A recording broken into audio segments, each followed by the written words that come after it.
This podcast is part of E2C Network, where we share the whole Auburn experience. Hello and welcome to War Horses, the only college equestrian podcast that's going to give you a rundown of how this exclusively Texas equestrian weekend went. I'm your host, Auburn Elvis. Let's talk about some college equestrian. Spring season is here and the competition has returned, so with that, let's do some meet recaps. So all of this weekend's meets took place in the Lone Star State, and things got started on Thursday with the meet of the week, undefeated Delaware State at undefeated TCU. Now I thought this would be a 13-6 TCU win. Let's see how it went. Fences went 3-2 for TCU. Okay, we kind of figured that. Then on flat, that went 5-0 for TCU, which I kind of thought that Delaware State would do a little better than that. So there you go. It was all TCU there. And that event basically sealed the meet, because TCU has a very strong Western squad. So if you don't get points from them in the jumping seat, you're probably not going to beat them. Horsemanship went 3-2 for TCU, and reining went 3-1 for the Horned Frogs as well. That gave us a final score of 14-5. So while the final score was close to what was predicted, the way TCU handled Delaware State in the jumping seat, it should kind of wake everybody up because, like I said, we knew that they had one of the best Western teams in the country, but if they can get this kind of performance out of their jumping seat riders, then they are going to be tough to beat. For the Hornets, even with this loss, this is still probably the best team that Delaware State has ever fielded, so they've got to be happy about that. This is probably going to be a pretty good season for them. They just want to kind of put this loss behind them and see if they can get better. And they didn't have long to do that because the very next day they traveled over to SMU and they rode against the Mustangs. Now I predicted this one would be 11-7 win for SMU. Let's see what really happened. Fences went 3-2 for SMU. Flat went 5-0 for SMU. Horsemanship went 4-1 for SMU, and reining went 3-1 for SMU. So they won all the events. You add that up, you have a total of 15-4. So that was the same score as the previous day. Honestly, I think the Hornets underperformed a little bit, particularly on the flat, maybe in horsemanship too. But here again, we're seeing that going on the road is just very, very tough. For SMU, this was a great start to the spring for them. It shows that they're still one of the top teams, even with that somewhat embarrassing road loss that they had to Fresno State last semester. Then on Saturday, we're going to stay here in Dallas and we're going to recap the meet between familiar foes, South Dakota State and Delaware State, in a neutral site 4-on-4 meet, which was hosted by SMU. Now, I thought this was going to be 12-4 in favor of Delaware State, but it was a lot closer than that. Fences was a 2-2 tie. Flat was a 2-2 tie. Horsemanship went 3-1 for Delaware State, and reining went 2-1 for South Dakota State. That created a very close final score of 8-7 in favor of the Hornets. So Delaware State, they got the win, but it was not easy. They probably felt a little beat up after this road trip, but they really need to just go back, see what parts of it they can use to get better. Otherwise, things are going to get really tough when they have to travel to UT Martin pretty soon. For South Dakota State, man, this was almost a very big weekend for them. If they could have taken down Delaware State away from home, this would have been big. But they didn't, so that's kind of how it goes. Then they had to basically turn right around and face SMU in another meet. So let's look at that one. With this one, now I figured this was going to be a blowout. I figured it would be 16-2. Let's see what really happened. Fences went 4-1 for SMU. Flat was a 5-0 sweep for SMU. Horsemanship was another 5-0 sweep for SMU. And reining was a 3-0 sweep for SMU, which is, it's not really a sweep. It's not a dirty sweep either. It's a double dirty sweep. So that made the final score 17-1. So hats off to South Dakota State's Julia Verkoven for getting the Jackrabbits lone point in fences there. She defended their honor. So yeah, like we said, real good weekend for SMU. They continue to look good at home. For South Dakota State, things could have gone better, but there's still some meets ahead of them in the spring, and they do have a chance to improve. So we'll see how that goes. All right, now let's look at what figured to be the closest meet of the week going in, Georgia at Baylor. Now, I predicted this one was going to be close. I thought it would be a 10-8 victory for Georgia. Let's see what really happened. So right out of the gate, fences went 5-0, but it went for Baylor. And that is not a mistake. Baylor swept Georgia in fences 5-0. So right there, you got to know something's up. And I cannot recall the last time that Georgia got swept 5-0 in fences. In fact, I really don't think it's happened since I've been following the sport. I even went back through Georgia's records on their website. It's kind of incomplete, so it's hard to do this for every meet they've had. But I gave up somewhere in the mid-teens of the 2000s, so I think this is like the first time in maybe a decade that Georgia has been shut out 5-0 in fences. So this was crazy. Georgia just does not get blanked in fences like this, and it happened. So very shocking way for the meet to start. I mean, darn, you look back at some of those great Auburn teams where they had Taylor St. Jacques and Michaela Langmeyer and, Emma Kurtz and yeah, all them, Eva Stearns. Even those teams never got a 5-0 sweep out of Georgia. So in fences. So this was crazy. So anyway, after that, flat went 3-1 for Baylor. So again, this really just compounded Georgia's woes. Typically, they're very good in the jumping seat, and they're just getting hammered. So that made the score 8-3 for Baylor. Just 3 more points, and the meet's over. So horsemanship, that went 3-2 for Georgia, which is, finally they get an event that they win there. That made the score 10-6. And but really the best that Georgia could do at this point was force a tiebreaker, and they would have to sweep reigning 5-0 to do it. And they almost did. But almost ain't good enough. Baylor took the second point of the event, and that sealed the victory. And then I guess it didn't matter what happened after that because, whatever. Reigning did end up 4-1 for Georgia. But even that was kind of hollow because, the day had gone so badly for them in the jumping seat. So that made the final score Baylor 11, Georgia 8. Huge day for the Bears. They had a very rough fall. They only won the one meet there against Fresno State at home. People were questioning what was up with the program. Folks were panicking. I was panicking about that. Just mass hysteria. But here they are at home, starting off the spring. They put together a great performance, particularly in the jumping seat, and they win the day. And frankly, when you look back at it, I had them fairly highly ranked in the preseason because they have talent on the jumping seat side. And this is the kind of performance that we've been expecting out of Baylor, but we haven't really seen until now. Well, we saw it. So good job, Bears. If you keep this up, you're going to play your way back into Ocala probably. Also, I want to give a shout out to freshman reigner Riley Couchet. She sealed the victory with that point down in reigning and prevented it from being just a complete choke job for them. So good job for Riley.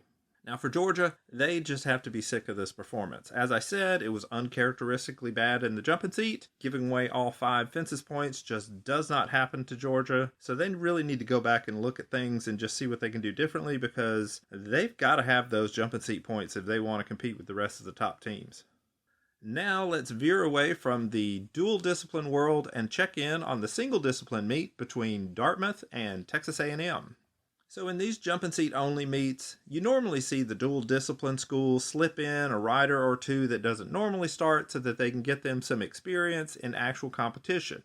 And they do this pretty much because they know they're going to win regardless, and they just want to, test out some of the younger riders. But I don't think A&M did that. They didn't get the memo because it looks like they started all of their usual starters, and they just went to town on poor Dartmouth. I predicted this would be 9-1, but apparently I was being generous. Texas A&M won fences 5-0, and they won the flat 5-0. So for you Alabama fans listening, that equals a final score of 10-0. For Dartmouth, we kind of expected this result. This is what you get sometimes when you see these cross-divisional meets, but still, it was a good opportunity for them to see how they stack up against a larger program. It was a huge performance for the Aggies. The only thing they didn't do well was fill out their score sheet. They didn't bother writing down any of the zeros that Dartmouth earned. And so in the golden score sheet, Texas A&M lost a bunch of deduction points for that. And speaking of which, let's take a look at the Golden Score Sheet Award standings. Now, for those of you who are new to the show, the Golden Score Sheet Award is a competition where each week I review all the official score sheets and I award deductions or bonus points based on the number of errors that I find, or if they do that one bonus where if they put the home team on the right. Every team begins this season with 100 points, and at the end of the season, the team or teams with the highest point totals will win an actual award from me commemorating their achievement in outstanding records keeping. Now, not writing down zeros and blanks continues to thwart so many teams. Texas A&M, as I mentioned, was the worst offender. They swept Dartmouth in both events, so they didn't feel the need to write down any of them dang zeros, and boy, that really hit them with deductions. They lost 18 points just for that one score sheet, because they didn't write down any of the zeros for the thing, they didn't total up any of the zeros, and then in the darn final score, they just left it as 10 to blank. So, yeah, that's not how you fill out a score sheet. Now, SMU, they lost 6 points. They previously were perfect with their score sheets, but they got some deductions because they were missing zeros on their score sheet. So that means that Sacred Heart is now the only team that has hosted a meet that has 100 points still remaining. So they turned in 2 score sheets last semester, and they were both perfect. And as fate would have it, the Pioneers do not have any more home meets this spring, or at least they're not on the schedule. So if that ends up holding true, we know they're going to get 100 points. But hold on, that doesn't mean they've wrapped up the victory, because as you know, if a team correctly puts the home team on the right-hand side of the score sheet instead of on the left-hand side, like you would do if you're just vain and you want to always put yourself first, then if you put it on the right, like it's an American standard, then you will get a bonus of 5 points. Now, currently, TCU is the only team that is doing this, so they're getting their 5-point bonuses. And here's the thing. TCU, they lost a lot of points earlier when they were leaving zeros and all that stuff out. So they are now currently 14 points behind Sacred Heart. But if they turn in 3 more score sheets that are perfect and they get the 5-point bonus, that's 15 points. So that would put them ahead of Sacred Heart. So we're going to keep an eye on TCU, see if they can turn in some perfect score sheets. They actually didn't do it this weekend. They left off a 0. So they got 1 point deduction plus the 5 bonus points. So they only got a net gain of 4 points. So whoever's doing the TCU score sheet, man, you better fill in those zeros, because that is the only thing that is going to keep you from winning the Golden Score Sheet Award, it looks like. So we'll see how that goes. And there are other teams out there who have lost 1 or 2 points over the season. And if any of them would start putting the home team on the right, they would have the potential to jump over Sacred Heart as well. So it's still up to, most teams are still in the running. There are certain teams who are so far down the list in the standings that even if they had perfect score sheets and bonuses, they still wouldn't catch Sacred Heart. Some teams are out of it, but most teams are still in it. We'll see how that goes. So from all that, you can tell it was a very exciting weekend, and let's look at the impact all of that had on the official Auburn Elvis College Equestrian rankings. Now, number 1 is TCU. The Frogs showed that not all undefeated records are created equal with their home thrashing of Delaware State. TCU is now the last remaining undefeated team in the sport, and they're likely going to stay that way for a while. Number 2 is Texas A&M. The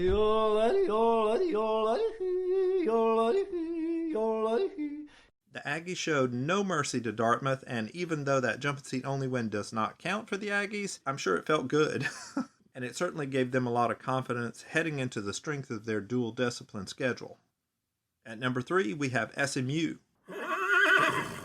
The Mustangs also smacked down Delaware State, and then they did the same thing to South Dakota State for good measure. Like all the top-tier teams, the Mustangs look outstanding at home. Number 4 is Auburn. The Tigers were idle this past week, but they hit the road and visit South Carolina this Saturday. That meet is going to tell us a lot about where each of those teams should be ranked. Number 5 is Georgia. The Bulldogs came up just a tiny bit short against Baylor. And right now, I'm unclear if their uncharacteristically poor jumping seat showing is something that we should worry about. So even though that particular meet was not a great result overall, Georgia still has a better resume than the next team in the rankings. And that next team, number 6, is South Carolina. The Gamecocks rode an inter-squad scrimmage this weekend to get ready for the spring, and this weekend's visit from Auburn is going to be their big chance to climb back up in the rankings. At number 7, we have Oklahoma State. Yeehaw!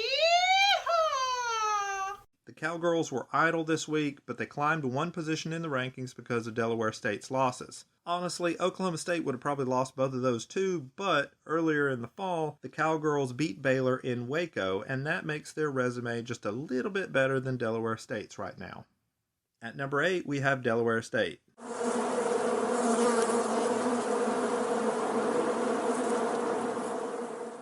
Picking up a pair of road losses to TCU and SMU isn't that bad, but now that they're not undefeated, more focus falls on the Hornets' resume, and they really need a marquee road win if they want to improve in their rankings. And it's not fair, but we know that either Baylor or Fresno State are going to get at least one more win since they face each other, and then they're going to have the Big 12 tournament, which will guarantee one of them to get another win there. Meanwhile, the best remaining team on the Hornets schedule is UT Martin, so Delaware State really needs to beat the Skyhawks on the road to stay in the hunt for a trip to Ocala. And speaking of Ocala, I think those 8 teams would be in the tournament if the season ended today. But since the season does not end today, let's take a look at 2 other teams trying to get into the top 8. At number 9, we have Baylor. The Bears finally got the performance from their jumping seat squad that we've been looking for. Even though it was a home meet, beating Georgia is impressive enough to get them back into the conversation about Ocala. We'll see if they can keep up this recent success. At number 10, we have Fresno State. The Bulldogs were idle this week, yet they're going to drop one spot because of Baylor's big win over Georgia. Fresno State's win over SMU is technically better, but since the Bears beat the Bulldogs in the fall, I give Baylor the nod over Fresno State this week. But don't worry, both of these teams are going to have a chance to impress later in the spring. And even though this next team dropped out of the rankings this week, I want to mention UT Martin. The Skyhawks had a neutral site victory over Baylor in the fall and made it a really tough move for me to jump the Bears over them in the rankings. But I did it since UT Martin just doesn't have any other eye-opening wins. Like Delaware State, life is not fair for the Skyhawks. They beat Baylor, but their remaining schedule doesn't have much opportunity for them to impress. They could possibly still go to Ocala if they lose on the road, but they're going to have to win all their remaining meets, including the ECAC tournament. But as we saw last season, the NCEA voters just don't put a lot of stock in having that on a team's resume. Now, when we look at the single discipline teams, all we had this week was Dartmouth getting destroyed by Texas A&M, so nothing has really changed in those rankings, so I'm going to give you those pretty quickly. Here they are. Lynchburg, Sweetbriar, Dartmouth, and then you have Sacred Heart, Sewanee, Bridgewater, and then kind of in a group below them, you have College of Charleston and Berry College.